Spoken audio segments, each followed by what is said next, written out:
Durasi kampanye pemilu 2024 kini dinilai semakin singkat. Waktu tersedia bagi caleg untuk melakukan sosialisasi saat ini hanya 75 hari, yang berarti berkurang jauh dibandingkan pemilu 2019 yang mencapai 6 bulan 3 minggu. Tak heran sejumlah calon anggota legislatif harus mengatur strategi untuk memaksimalkan waktu kampanye. Calon anggota legislatif DPR RI yang maju dari Partai Nasdem, Idris Sandia, paham betul durasi kampanye yang singkat ini membuatnya harus bekerja ekstra keras untuk bisa memaksimalkan kampanye di daerah pemilihannya, yakni di Dapil Jabar 6, meliputi Kota Bekasi dan Kota Depok, Jawa Barat.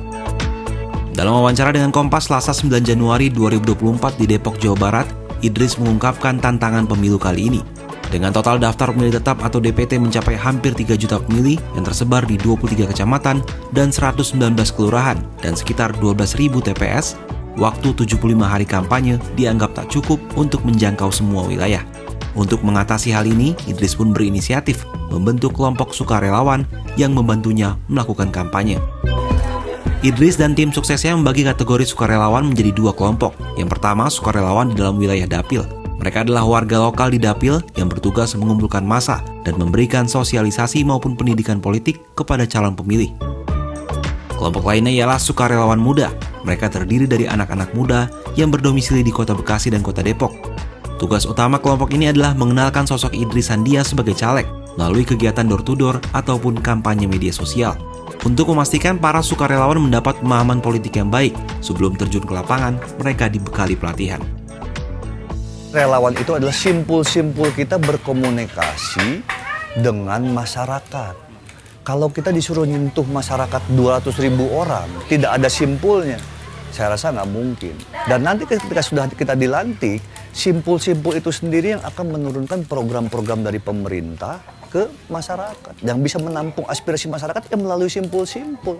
Ketika kita reses, kita ketemu dengan simpul kita, mengumpulkan masyarakat.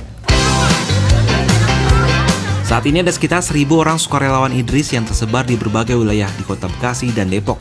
Tak hanya aktif di lapangan, sukarelawan ini juga rutin menginisiasi berbagai kegiatan di media sosial, seperti berbagai lomba, dengan tujuan meningkatkan popularitas Idris.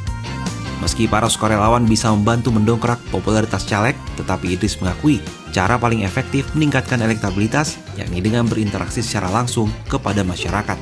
Yang paling penting itu nggak lain dan ada bukan ketemu dengan masyarakat.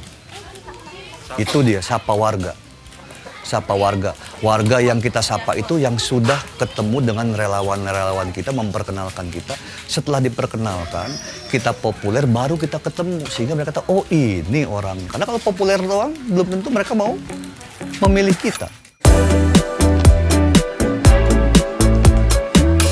Pemilu 2024 merupakan kali kedua Idris maju sebagai caleg DPR RI. Sebelumnya ia telah maju pada kontestasi pemilu 2019. Tapi saat itu, raihan 40.000 suara belum cukup mengantarkannya ke kursi Senayan. Dengan modal pengalaman dan jejaring sukses relawan yang telah terbentuk dan dipelihara sejak pemilu 2019, Idris mencoba kembali berkontestasi di pemilu 2024. Pengamat politik Universitas Negeri Jakarta Ubaidillah Badrun menilai, kehadiran sukarelawan merupakan salah satu elemen penting dalam kampanye. Sukarelawan dianggap lebih memiliki fleksibilitas dalam bergerak dibandingkan tokoh politik yang diusung. Namun ia menyebut gerak para sukarelawan ini idealnya dibarengi turunnya caleg secara langsung untuk bertemu konstituen. Ada banyak riset yang saya pelajari dalam soal elektabilitas itu. Masyarakat kita itu suka kalau kampanye itu ketemu langsung. Kalau baliho oke, itu untuk popularitas. Tapi elektabilitas bertemu langsung adalah cara yang paling efektif. Ada trust di situ. Jadi masyarakat sudah mulai berpikir, dia mah di spanduk doang, di baliho doang, tapi nggak ketemu kita. Begitu ada caleg yang ada di baliho, lalu dia ketemu dengan masyarakat, itu membangun trust.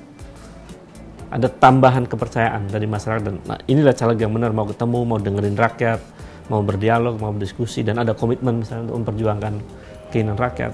Baru itu masuk ke elektabilitas. Pemilu 2024 akan digelar serentak 14 Februari 2024. Selain memilih pasangan calon presiden dan wakil presiden, masyarakat juga akan memilih calon wakil rakyat dari tingkat DPR, DPRD provinsi, DPRD kota kabupaten, dan juga DPD. Dengan waktu yang tersisa, pastikan Anda mengenal terlebih dahulu sosok yang akan dipilih sebagai wakil rakyat selama 5 tahun ke depan. Jangan sampai anekdot pemilu legislatif terus terulang bagai membeli kucing dalam karung.